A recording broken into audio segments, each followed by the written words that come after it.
오늘 제목은 존재인가 행위인가. 어디서 많이 들어본 내용이죠. 그런데 사실 존재와 행위 문제가 기독교가 무엇인지를 이야기하는 가장 중요한 내용 중에 하나입니다. 쉽게 얘기하면 기독교는 그리스도 안에서 내가 누구인가의 문제이지, 정체성에 관한 거죠. 내가 누구인가의 문제이지 내가 그를 위해 무엇을 하는가가 아니다. 모든 종교는 사람이 신을 향하여 신을 감동시키기 위하여 애를 쓰고 노력하는 거예요. 대표적인 게 지성이면 감천이다. 그래서 우리가 신을 감동하고 신의 노여움을 풀고 신을 즐겁게 해서 신으로부터 우리가 원하는 것을 이렇게 따내는, 우리가 얻어내는 그것이 모든 종교의 본질이라면 기독교는 그게 아니라 예수님이 이미 우리가 해야 될 일을 다 하셨기 때문에 하나님이 우리를 기뻐하신다. 하나님이 우리를 사랑하신다. 우리에게 100% 복을 주신다. 이해되시는가요? 계속해서 얘기하는 복음의 핵심이죠. 그래서 사실은 doing이 아니라 being이다. 그런 말도 많이 했잖아요. 그러니까 우리 전체 정체성의 문제지 우리의 행위가 문제가 아니라는 거예요. 오늘 본문은 겉으로 봐서는 이게 도대체 무슨 내용인가 그렇게 되지만 결국 요 내용을 하는 거예요. 그래서 이제 아주 쉽게 간단하게 한번 정리해 보려고 합니다. 먼저 바울이요, 몇 년 후에 예루살렘 올라간 거예요? 14년 후에 사역을 한참 많이 한 다음에 예루살렘으로 올라갑니다. 그러면서 2절에 보니까 유력한 자들에게 사사로이 했다. 사실 사도 바울은 뭐 이 예루살렘의 사도들, 또 유혹한 자들, 그 말이 다른 말로 기둥같이 쓰임받는 그들이 인정하든 안 하든 하나님께서 자기에게 계시를 줬기 때문에 흔들리지 않는 사람이었어요. 그러니까 자기의 정체성은 흔들리지 않는데 이제 거짓 교사들, 거짓 형제들, 4절을 보세요. 4절에 같이 읽어봅니다. 시작. 이는 가만히 들어온 거짓 형제들 때문이라. 그들이 가만히 들어온 것은 그리스도 예수 안에서 우리가 가진 자유를 엿보고 우리를 종으로 삼고자 함이로되. 이 거짓 교사들, 거짓 형제들이 자꾸 바울의 가르침에 대하여, 바울의 복음에 대하여 이상한 소리를 했기 때문에 이 바울이 교회를 관리하고 새신자를 양육하는데 자꾸 문제가 생기는 거예요. 그래서 사실 바울은 자기에게는 문제가 없지만 자기가 전도한 사람들 교회를 흔들지 못하도록 이제 예루살렘 교회로 올라간 거죠. 그래서 결론적으로 그 베드로와 야고보 이런 분들에게 자기가 옳다는 것을 입증받음으로, 그들이 옳다는 것을 입증해 줌으로 바울이 옳다는 입증해 줌으로 말미암아 그가 전한 복음이 옳다는 것을 많은 사람에게 확증하는 거죠. 그래서 거짓 교사들이 더 이상 장난치지 못하도록 하는 것이 오늘 본문의 내용입니다. 이제 오늘 본문에는 갈라디아에서의 핵심적인 주제가 또 나오는데요. 한번 이제 그걸 볼게요. 갈라디아에서에 계속 나오는 단어가 뭐냐면 자유와 뭘까요? 자유와 반대되는 종에 대한 거예요. 이건 무슨 자유일까요? 복음 안에서의 자유예요. 복음 안에서의 자유라면 종은 뭘까요? 율법의 종을 자꾸 만들어가는 거죠. 그래서 바울은 예루살렘 교회 올라갈 때 누굴 데리고 갔다 그랬어요? 여기 보세요. 누굴 데리고 갔죠? 디도를 데려가는 거예요. 자, 근데 디도는 어떤 사람이라고요? 성경을 보겠습니다. 디도는 어떤 사람입니까? 여기 나와 있죠? 자, 2장 1절 읽어봅니다. 시작. 14년 후에 내가 바나바와 함께 디도를 데리고 다시 예루살렘에 올라갔나니. 그 디도는 누구냐면 3절에 나와요. 3절 시작. 그러나 나와 함께 있는 헬라인 디도까지도 억지로 할례를 받게 하지 아니하였다. 디도는 누구라고요? 헬라인이요. 이방인이죠. 이방인인데 바울은 의도적으로 할례를 행하지 않았어요. 할례를 행하지 않은 디도를 예루살렘 교회로 데리고 갔다는 건 뭐예요? 거기 유대인들이 있는 교대교 기독교 지도자들이 있는데 그들이 이 디도에 대해서 어떻게 대하는가를 보면 바울이 전한 복음을 인정하는가 안 하는가가 이제 보여지는 거예요. 자, 그러면 이 디도를 거기 있는 베드로를 비롯한 교회 디도들이 디도를 받아주고 그들과 함께 식사한다면 뭐가 되는 거예요? 아, 베드로를 비롯한 그 모든 예수님의 제자들도 더 이상 복음 외에 어떠한 행위도 요구하지 않는다는 것이 보여주는 거죠. 그 얘기를 하는 거예요. 자, 이제 보세요. 3절 보세요. 3절 다시 볼게요. 3절 시작. 그러나 나와 함께 있는 헬라인 디도까지도 억지로 할례를 받게 하지 아니하였으니, 그러니까 그들도 이 디도에 대해서 억지로 할례를 받아야 된다라고 말하지 않았다는 거예요. 그럼 뭐예요? 거짓 교사들, 거짓 형제들은 뭘 요구한 거예요? 할례를 받아야 된다. 아무리 예수를 믿지만 이방인이 하나님 백성이 되기 위해서는 할례도 받고 율법을 지켜야 한다. 굉장히 중요한 거지. 나중에 이게 결국은 우리를 율법의 종이냐 복음의 자유자냐 이 싸움으로 가게 만드는 거예요. 자, 그래서 요거를 한 번 더 몇 군데를 볼게요. 갈라디아서의 핵심 주제라는 것을 여러분 미리 염두에 두고 봤으면 좋겠어요. 4장으로 가보세요. 4장 1절. 잘못하면 바울이 막 이렇게 흥분해서 열심히 이야기하는 게 우리에겐 너무 별로 관련이 없는 것 같이 보여요. 4장 1절 시작. 내가 또 말하노니 유업을 입을 자가 모든 것의 주인이나 어렸을 동안에는 종과 다름이 없어서, 여기 뭐야? 주인과 종을 비교하고 있죠. 그 다음에 이제 7절로 가보세요. 7절 시작. 그러므로 내가 이후로는 종이 아니요 아들이니 아들이면 하나님으로 말미암아 유업을 받을 자니라. 아들과 뭘 비교해요? 종을 비교하죠. 자유와 종을 비교할 때 이제 주인과 종, 아들과 종. 22절로 가보세요. 4장 22절 시작. 기록된 바 아브라함에게 두 아들이 있으니 하나는 여종에게서 하나는 자유 있는 여자에게서 낳았다 하였으며, 23절 여종에게서는 육체를 따라 낳고 자유 있는 여자에게서는 약속으로 말미암으니라. 여러분, 육체를 따라 낳은 것과 약속을 비교하지만 신약성경 요한복음에는 뭐와 뭘 비교하죠? 육체로 난 자는 육체요, 영으로 난 자는 영이다. 연결되겠습니까? 그러니까 결국 육체를 따라 나타나는 것은 율법 아래 있는 것이고 죄 아래 있는 것이고, 약속이라는 것은 성령을 따라 난 거듭난 사람을 이야기하는 거죠. 자, 24절을 볼까요? 24절 시작. 이것은 비유니 이 여자들은 두 언약이라 하나는 신의 사람으로부터 종을 낳은 자니 곧 하갈이라. 다 알죠? 25절 이 하갈은 아라비아에 있는 신의 산으로서 지금 있는 예루살렘과 같은 곳이니 그가 그 자녀들과 더불어 종노릇하고, 종노릇했어요. 26절 시작. 오직 위에 있는 예루살렘은 자유자니 곧 우리 어머니라. 결국 아라비아에 있는 신의 산과 예루살렘을 비교하고 종과 자유자를 비교하고 있습니다.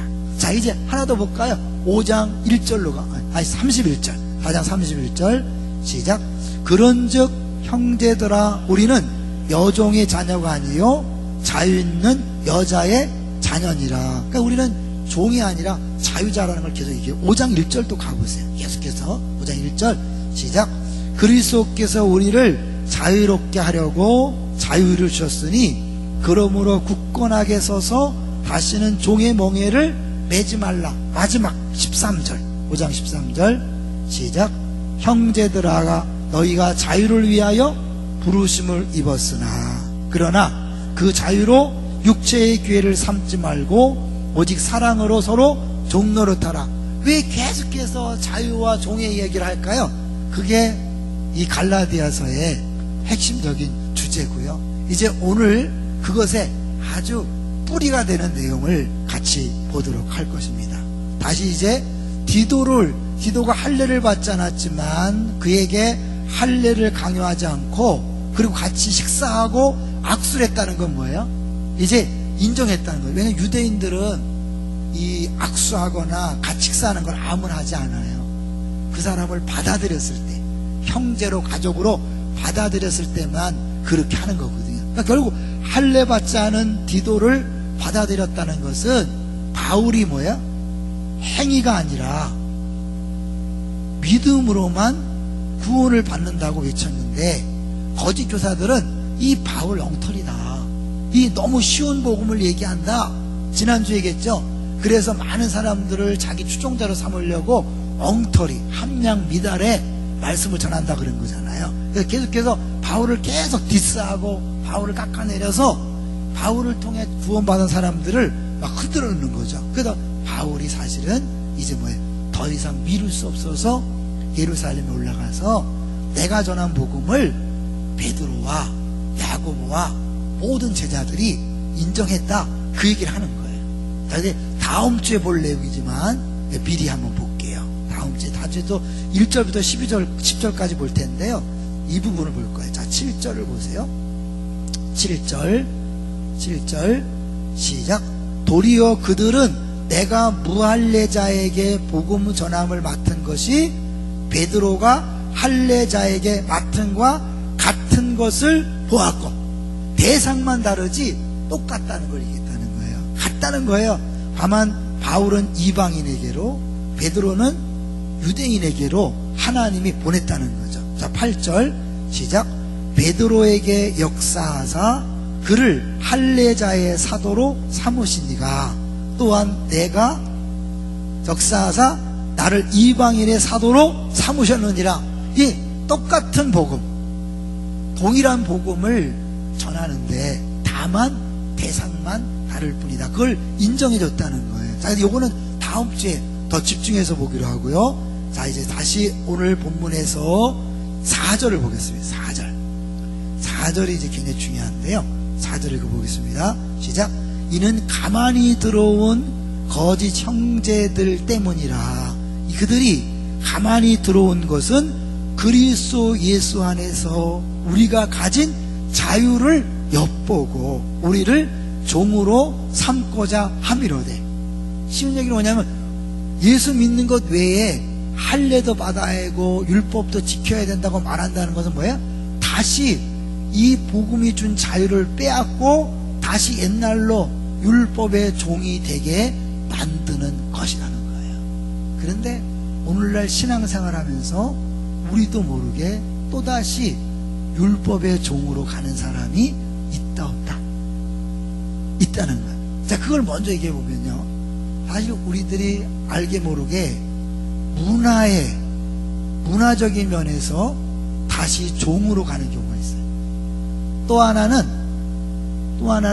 문화가 아니라 그 다음에 또 하나는 정서적인 면에서 다시 종으로 가는 경우가 있어요. 자, 그러면 이건 뭘까요? 이거는 사실 우리가 성경이 아닌 문화를 가지고 꼭 이래야 된다. 예를 들면 교회 나올 때는 정장을 해야 한다. 맞아요, 틀려요? 교회 올 때는 정장을 해야 한다. 맞아요, 틀려요? 그건 복음이 아니에요. 문화예요. 교회 올 때는 슬리퍼를 신고 오면 안 된다. 어때요? 그 복음의 핵심이 아니에요. 교회 올 때는 개를 데리고 오면 안 된다. 어디로? 실제로 여러분, 저기 광 목사님네 강남에 거기는 개를 데리고 온 거예요. 그래서 막 난리가 나서 어떡하냐, 막 개를 데리고 오면 어떡하냐, 새 가족이 개를 데리고 오고, 왜 개를 떼어놓을 수가 없으니까.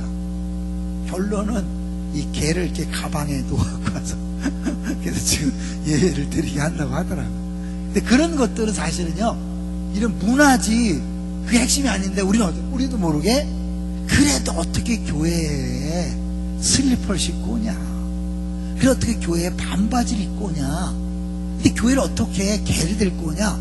이런 것들이 또 다른 문화를 가지고 율법화시킨 거예요. 근데 이런 것들을 자꾸 좋아하는, 어떤 규정을 좋아하는 사람들의 그 뿌리를 보면 자기도 모르게요, 율법 중심적이어서 자꾸 하나님 앞에 행위를 가지고 하나님 앞에 나아가려는 그 마음이 있다는 거예요. 그래서 이제 내가 이걸 할 수 있으니까 그것들을 막 강조하는 거죠. 그러다 보니까 어떻게, 이 복음 외에 뭔가를 덧붙이는 거죠. 이게 무서운 게 뭐냐면, 이 사람들은 자꾸 뭔가 확실히 지킬 수 있는 것들을 좋아하는 거예요. 술 마시지 마라, 담배 피지 마라, 뭐 하지 마라, 이런 건 좋아하는데, 예를 들면 이웃을 사랑해라, 이웃을 용서해라, 이런 것도 싫어한대. 왜요? 이웃을 사랑하라는 것은 너무나 규정 포괄적이기 때문에 다 지킬 수 없고, 너무나 우리가 지키기에 수준이 높기 때문에 그런 건 싫어한다는 거예요. 참 이상하죠? 그러니까 결국 우리들 안에서 보면 내가 지킬 수 있는 건 막 강요해. 교회는 이래야 합니다, 목사는 이래야 합니다, 장로는 이래야 합니다, 권사는 이래야 합니다, 아니 이런 게 있어요. 그건 내가 할 수 있는 거야. 그리고 그렇게 했을 때 내가 마음이 안심이 돼. 그리고 못하는 사람 보면 막 정죄하게 돼. 그게 뭐예요? 다시 문화적인 율법의 종으로 가는 거죠. 이해되세요? 또 다른 건 뭐냐면, 정서적인 종으로 가는 경우가 있어요. 그건 뭐냐면, 이 하나님과의 관계가 여전히 또 우리의 행동과 관계에 있다고 믿기 때문에 어떻게 하냐면, 자꾸 뭐예요? 내 안에서 불안이 있는 거예요. 죄책감이 있는 거예요. 그래서 우리는 이제 늘 기도할 때마다 어떻게 해요? 겸손의 표현이지만 늘 하나님 앞에 죄를 짓다가 세상에서 방황하다가 주 앞에 나왔습니다. 용서해 주십시오. 얼마나 좋아요. 예전에 이대수 사모님 늘 얘기하는 게, 아니야, 오전 예배 때 그렇게 회개 기도를 하고 나서 오후 예배 때 또 한대. 아니, 뭔 죄를 가졌냐. 사모님이 극단적으로 얘기한 거예요. 그러니까 그게 습관적인 거지 결코 복음 안에서의 자유를 맛볼 사람의 모습이 아니라는 거죠. 엄밀히 말하면 우리가 죄를 짓고도 뭐 뻔뻔하라는 얘기가 아니라 우리 안에 기본적인 불안과 죄책감에서는 벗어날 수 있어야 돼요. 그래서 사실은요, 죄송하지만 예수 믿는 사람은 늘 웃어야 돼. 늘 밝아야 돼. 입안에 또 신경질 날 수 있어요. 힘들어 죽겠는데 맨날 웃으라 그러냐? 근데 그 우리 안에 알게 모르게 불안과 두려움과 죄책감과 우울이 있는 건 뭐냐면요, 우리 안에 하나님을 만족시킬 수 없다는 그것이 내 안에 뿌리 박혀 있는 거예요. 그래서 늘 하나님을 생각할 때 이 정도는 해야 된다, 나는 그런 것들이 꽉 갇혀 있어 갖고요, 그래서 늘 하나님 앞에 서면 부족을 느끼는 거예요. 너무너무 좋은 거죠. 그렇지만 그 부족을 느끼는 동시에 뭐예요? 다시 복음 앞에 섬으로 말미암아 그런 나 같은 죄인을 십자가로 보혈로 하나님이 깨끗게 하셨다. 할렐루야. 그래서 사실은 올 때는 힘들게 했어도 십자가를 외치는 순간, 보혈을 외치는 순간 자유해져야 돼요. 기뻐야 돼요. 감사해야 돼요. 동의하시나요? 근데 막 한 30분 동안 막 십자가를 외쳤어, 막 보혈 외쳤어. 근데 또 끝나고 나면 왜요? 다시 돌아가는 거예요. 그건 그거고 이건 이거예요. 아니에요. 우리가 세상에서 정말 말씀과 가까이 하지 못하고 주를 의식하지 못하고 먹든지 마시든지 하나님 영광을 해야 되는데 계속해서 세상 일에 뵙다 보니까 그랬단 말이에요. 그랬다가도 십자가를 바라보는 순간, 보혈을 붙드는 순간 완전히 그 순간에 한순간에 자유해져야 돼요. 할렐루야. 근데 아니죠. 찬양 한 30분 해야 되고 설교 다 듣고 나서 내가 개인 기도를 한 뜨겁게 한 30분을 해야 그때 자유한 거 아니에요? 의외로 우리 그렇게 해요. 그래서 내가 기도를 충분히 하고 찬송을 충분히 하고 말씀에 충분히 은혜를 받은 다음에 뭔가 심령에 그야말로 컬컬함이 해결돼야 된다고 생각하는, 그건 뭐예요? 또 다른 이 율법의 조구로 있는 거예요. 하나님을 만족시킬 만한 기도, 만족시킬 만한 찬양, 만족시킬 만한 신앙의 행위를 나도 모르게 계속 갖고 있는 거예요. 그 뿌리가 해결되지 않으면 나는요, 기뻐하는 시간이 24시간 중에 극히 일부에 불과해요. 24시간 중에 기뻐하는 시간이 10분의 1도 안 되고, 10분의 1은 뭐예요? 100분의 1도 안 되는 경우도 많이 있죠. 왜요?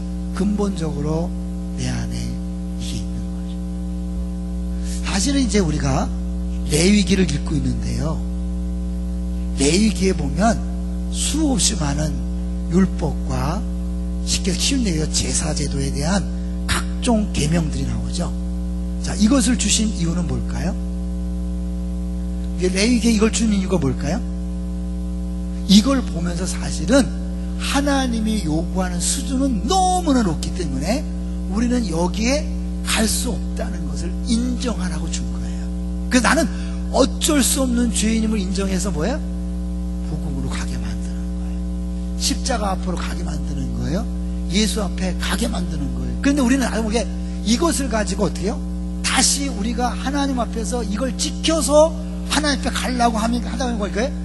이방인들에게 할례를 행해야 된다, 최소한 이것은 해야 된다라고 하는 거예요. 그것이 우리는요, 이건 하지 않지만 교회에 나와서 최소한 이거는 해야 돼, 하루에 성경은 이렇게 읽어야 돼, 기도는 이렇게 해야 돼, 찬송은 이렇게 해야 돼, 최소한 이런 말을 하면 안 돼, 이런 것들이 꽉 차 있는 거예요. 따지고 보면 그것만 안 해도 되는 거예요? 다 안 해야 되죠. 100% 좀 이 한 점의 흠도 없어야 되죠. 그걸 지킬 사람이 있어요? 없잖아요. 그래서 사실 이 모든 것들은 우리로 하여금 십자가를 바라보게 하는, 그래서 한번 성경을 볼까요? 여러분, 히브리서 보세요. 히브리서 9장을 가보세요. 뭐 이렇게 아무리 흥분해도 괜히 왜 이렇게 흥분하냐, 맨날 다 아는 얘기를 이렇게 이러신 분이 있어요. 근데 사실 우리가 우리 자신을 보면 우리가 정말 기뻐합니까? 정말 감사합니까? 정말 자유합니까? 아니면 뭔가 하나님 앞에서 늘 죄성스럽고 뭔가 문제 있다고 느끼지 않습니까? 자, 9장 9절부터 10절까지 보겠습니다. 9장 9절부터 10절 시작. 이 장막은 현재까지의 비유니 이에 따라 드리는 예물과 제사는 섬기는 자를 그 양심상 온전하게 할 수 없나니. 뭐예요? 할 수 있다 없다? 없나니. 자, 10절. 이런 것은 먹고 마시는 것과 여러 가지 씻는 것과 함께 육체의 예법일 뿐이며 계약할 때까지 맡겨둔 것이니라. 언제까지? 개혁할 때는 뭐예요? 예수 그리스도가 오셔서 완전히 새로운 세상을 열 때까지 맡겨둔 거라는 거예요. 결국 그것은 뭐예요? 우리 힘으로 어쩔 수 없다. 그래서 이것을 완전히 해결하실 분은 예수 그리스도밖에 없다라는 것을 보여주는 것이고, 실제로 예수님이 오셔서 우리를 자유케 했는데 우리도 모르게 자꾸 뒤로 돌아가는 거죠. 그것이 그 거짓 교사들이요, 거짓 형제들이었고, 예수님 당시에 바리새인들이 그랬어요. 자, 그래서 예수님이 이 바리새인들에 대해서 한 이야기를 한번 볼까요? 자, 마가복음 7장으로 가보세요. 마가복음 7장. 여러분이 어느 순간에 딱 열리시면 좋겠어요. 이걸 다 이해 못해도 여러분 코드에 맞는 딱, 그거였구나, 이렇게 하나가 열리면 좋겠어요. 마가복음 7장 14절에서 19절이에요. 마가복음 7장 14절에서 19절. 7장 14절부터. 자, 이 예수님께서 이걸 통해 뭘 얘기하려는지 여러분 생각하셔야 돼. 자, 14절부터 19절까지 저랑 교독할게요. 무리를 다시 불러 이르시되 너희는 다 내 말을 듣고 깨달으라. 능히 사람 안에서 나오는 것이 사람을 더럽게 하는 것이니라 하시고,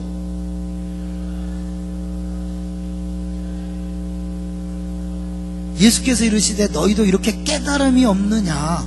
무엇이든지 밖에서 들어가는 것이 능히 사람을 더럽게 하지 못함을 알지 못하느냐.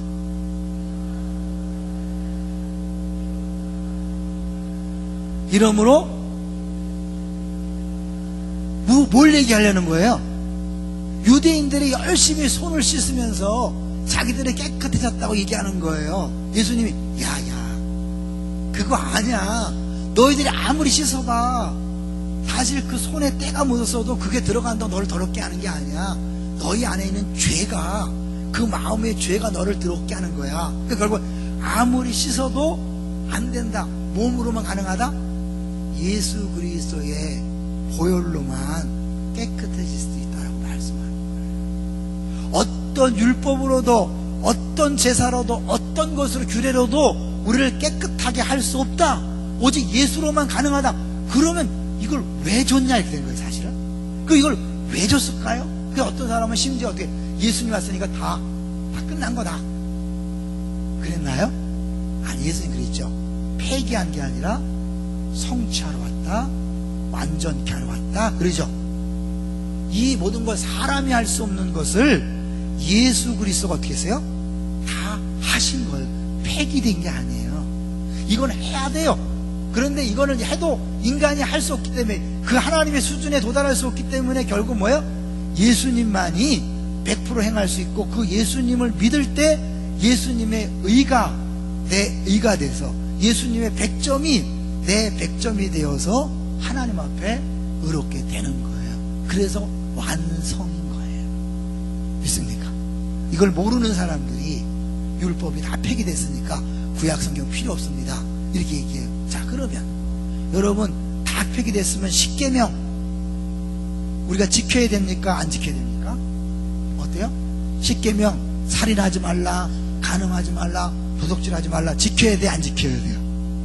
지켜야 되죠. 그럼 어떻게 다 없어졌는데 이걸 왜 지키라 그래요? 지키는 게 맞는데 이제 우리는 어떻게 지키냐면, 예전에는 구원받기 위해서, 내가 구원받기 위해서 두렵고 떨림으로 하나라도 어기면 구원받지 못할까봐 두렵고 떨리는 마음으로 율법을 대하기 때문에 순종하되 늘 무서운 거예요. 늘 찝찝한 거예요. 뭘 채워지지 않는 거예요. 왜? 내가 아무리 잘해봐야 하나님 수준에 도달하지 못하니까 내 안에 만족감이 없는 거예요. 그게 예전에 율법의 종이었어요. 우리는 뭐야? 이미 예수님이 다 행하셨기 때문에 어떻게 해요? 구원받은 사람으로서 감사와 감격으로 십계명을 지키는 거예요. 차이를 아시겠어요?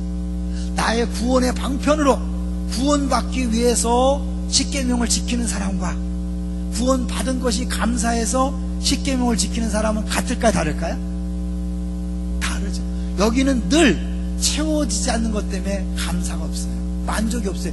늘 불안한 거예요. 늘 죄책감이 있는 거예요. 그래서 사실은 무엇이든 교회에서 복음에 뭐 해야 됩니다, 뭐 해야 됩니다, 반드시 이건 최소한 이걸 해야 됩니다, 그런 것들을 강조하는 순간 나는 뭐예요? 다시 율법의 종으로 몰고 가서 그렇게 말하는 사람도 듣는 사람도 계속해서 불안과 죄책감에 시달리는 거예요. 그러니까 이게 싫으니까 어떻게 해요? 싫으니까 자꾸 뭐예요? 우리가 지킬 수 있는 최소한의 기준을 만들어 놓고 내가 지킴으로 하나님 앞에 안심하고 싶은 것이 바리새인들이었고, 율법을 조항을 나눈 거잖아요. 조항을 나눠서 지킬 수 있는 수준만큼 잘라놓고 지킬 때 나는 이만큼 했다. 그것을 자꾸 하나님 앞에 의로 내세우는 거예요. 그래서 예수님께서 너희들의 의가 바리새인과 서기관의 의보다 뛰어나지 않으면 천국에 들어갈 수 없다. 왜? 그들도 최선을 다하기 때문에 굉장히 높은 의예요. 근데 그거는 하나님 수준에는 못 미치는 거죠. 근데 그들이 거기서 머물렀는데 우리들이 그것부터 낮으면 안 되죠. 우리는 더 높아야 돼요. 더 높은 건 우리 힘으로 되는 게 아니라 예수 그리스도로만 가능하다. 이게 십자가예요. 이게 보혈인 거예요. 여러분, 우리가 하루 종일 하나님을 기쁘시게 하려고 애를 써봐야 할 수 있나 없나요? 못해요. 그러나 십자가를 붙드는 순간 하나님 나를 보고 어떻게 해요? 내가 널 사랑해, 내가 널 기뻐해. 그러는 사이에 십계명은 뭐예요? 100% 지키든 100% 못 지키든 이제 뭐예요? 그 안에서 감사가 있고 기쁨이 있는 거예요. 그래서 이제 우리가 아는 이 복음은 순종이란 측면에서, 율법은 어떻게 해요? 내가 순종함으로 하나님을 기쁘시게 하고 하나님에게 만족을 드리고, 그래서 하나님의 사랑을 따내고 하나님의 복을 받는 거죠. 이거는 애들이 부모에게 잘해야 부모가 나를 사랑하고 100점 맞아야 나를 기뻐하고, 이거는 부모들이 아이들에게 막 씹어놓은 거잖아요. 99점 맞아오면 야 100점 내 못 맞았어, 이래갖고 어릴 때부터 잘하면 칭찬하고 못하면 야단치기 때문에 애들 안에, 인간 안에 꽉 차 있는 거예요. 시키지 않아도. 근데 그것이 그대로 교회로 들어와요. 그래서 예수 믿지만, 복음을 믿지만, 내가 잘해야 하나님을 기쁘시게 하고 내가 잘해야 하나님이 사랑하고, 이게 있는 거예요. 그래서 내가 좀 큐티하고 성경 읽으면 막 신나지만 그걸 못했을 때는 뭔가 찝찝하고, 주님이 어떻게 교통사고를 내는 게 아닌가, 뭔가 일을 그렇게 아닌가, 이런 것들이 나도 모르게 있는 거예요. 아니, 복음은 뭐예요? 하나님이 나를 먼저 사랑하시고 기뻐하시고 복 주셨기 때문에 어떻게 해요? 그 감사로 순종하는 거예요. 아이들이 엄마의 마음을 기쁘게 하려고, 아빠의 마음을 기쁘게 하려고 전전긍긍하면서 실수할까봐 이런 거 하고, 어머 날 사랑해, 날 기뻐해, 나도 어버이날 뭐 좀 해야 되지 않을까. 그래갖고 어떻게 해요? 그냥 이상한 카네이션, 이쁘지 않은 카네이션을 갖고 오는 거죠. 왜? 사랑해서 기뻐해서 오는 거예요. 근데 만약에 내가 잘해서 하려면 어떻게, 카네이션을 만들 때 우리 엄마가 앞이 안 기뻐하면 어떡하나, 우리 아빠가 싫어하면 어떡하나, 우리 아빠 마음에 안 들면 어떡하나, 늘 전전긍긍이야. 그걸 이제 그게 어떻게 하는지 알아요? 사람들이 인정하지 않으면 어떡하나, 사람들이 박수 안 치면 어떡하나, 사람들이 알아주면 어떡하나, 이게 뭐예요? 연결되는 거예요. 근데 하나님이 나를 사랑하고 기뻐한다고 해요. 자유하니까. 사람들이 혹시 에이 뭐 저게 뭐야, 그래도 뭐예요? 우리 엄마 아빠는 기뻐해. 그쵸? 사랑의 관계는요 좋고 나쁨이 아니잖아요. 잘하고 못한 거 아니에요. 그냥 그 자체가, 야 우리 애가 이걸 만들었어요, 이거 해서 너무 허접하죠. 그렇지만 사랑의 관계이기 때문에 기쁨, 하나님이 그러신다는 것이기 때문에 갖고 와서 뭐예요? 만족하는 거죠. 잘 못했어도 이렇게 했어요, 이렇게 했어요. 하나님도 실제로 그래, 기쁘다, 즐겁다, 잘합니다. 사랑하는 자녀가 한 모든 것들은 다 행복이에요. 믿습니까? 하나님이 그걸 우리에게 주신 거예요. 근데 자꾸 거짓 교사, 막 사기, 막 사단은 자꾸 주변 사람, 세상 모든 사고방식, 우리가 처음부터 지금까지 살아온 모든 방식, 자녀를 대하는 방식, 남편을 대하는 방식, 아내를 대하는 모든 방식이 이거예요, 이거. 그러니까 복음과 너무 상관없는 거죠. 우리가 복음을 진짜 알고 복음대로 산다면 내가 하나님 앞에 자유를 누리고 다른 사람에 대해서도 하는 거죠. 당신이 이렇게 잘해줬기 때문에 내가 당신을 사랑하고 인정하고 기뻐하는 게 아니에요. 그러니까 늘 채워지지 않는 욕구 때문에 흔들리는 게 아니라 우리 사랑의 관계이기 때문에 해준 것만큼 기뻐하는 거예요. 일했으면 일만큼 기뻐하는 거예요? 율법은 뭐예요? 일했으면 99 어디 갔는데, 90을 하면 10 어디 갔는데, 이런 거예요. 근데 사랑하는 관계는 80은 80대로 좋고 90은 90대로 좋고 95면 95대로 좋아. 율법은 뭐예요? 95 했어도 5가 부족하고, 심지어 99를 했어도 1이 부족해서 마음에 불안하고 죄책감이 있고 하는 거죠. 이게 알게 모르게 자녀들에게도 표출되는 거죠. 남편에게, 아내에게, 이웃들에게 표출되는 거죠. 복음으로 산다는 게 뭘까요? 복음 안에서 내가 먼저 하나님에서 자유함을 누리는 거예요. 그리고 다른 사람에 대해서도 사랑의 눈으로 보는 거예요. 그러면 그 사람이 아주 완벽하게 못해도 그 모습 자체를 기뻐하는 거예요. 잘 돼야 안 돼요? 잘 안 돼요. 우리가 자꾸 다시 율법으로 돌아가요. 사람들에 대해 율법을 잘 써야 되는 거예요. 이렇게 해야 합니다. 담임 목사람 이렇게 해야 되고, 부목사람 이렇게 해야 되고, 전사람 이렇게 해야 되고, 장로님 이렇게 해야 되고. 담임 목사가 지금 힘들죠. 담임 목사가 목회를 하면서 우리 부교육자들 최소한 부목사람이 이 정도는 해야지. 전도사라면 목사님이라면, 권사님이라면, 집사님이라면. 영부는 좋죠, 그죠? 그래야 멋진 교회가 되고 훌륭한 교회가 되고 교회다운 교회가 되잖아요. 근데 그 가는 순간 복음이 아니라 다시 율법으로 돌아가는 거죠. 때로는 그래서 율법이 무능력하게 보일지 모르지만 그것이 이제 그것이 하나님과의 내 관계가 되면 담임 목사가 무서워서 신방하고 봉사하는 게 아니라 하나님을 사랑해서 봉사하고 섬기고 새벽기도 나오고 때로는 금식도 하고 신방도 하는 거죠. 근데 많은 경우 우리 죄성이 있어서 사람들이 보면 하고 보지 않으면 안 해. 율법대로 사는 거예요. 거기엔 자유함이 없어요. 그런데 진짜 복음을 알면 사람 눈치가 아니에요. 하나님을 보고 하나님 날 사랑하시기 때문에 용납하시기 때문에 기뻐하시기 때문에 너무너무 좋은데 난 하나님께 뭘 드릴까? 이래서 목회하고 이래서 봉사하고 섬기면 다른 사람이 무술을 해도 흔들리지 않고 그냥 기쁨으로 충성할 수 있죠. 언제부턴가 다른 사람이 눈에 들어옵니까? 내가 이미 율법적으로 변한 거예요. 왜?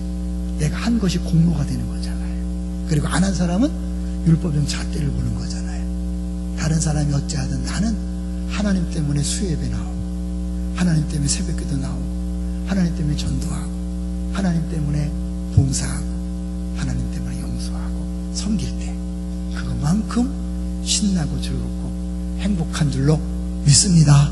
다시 종으로 돌아가지 마세요. 자유를 계속해서 누리세요. 날마다 복음 앞에 서셔야 합니다. 날마다 하나님의 그 사랑, 그 구원에 서셔야 합니다. 그래야 자유하고 다른 사람에게도 그렇게 대할 수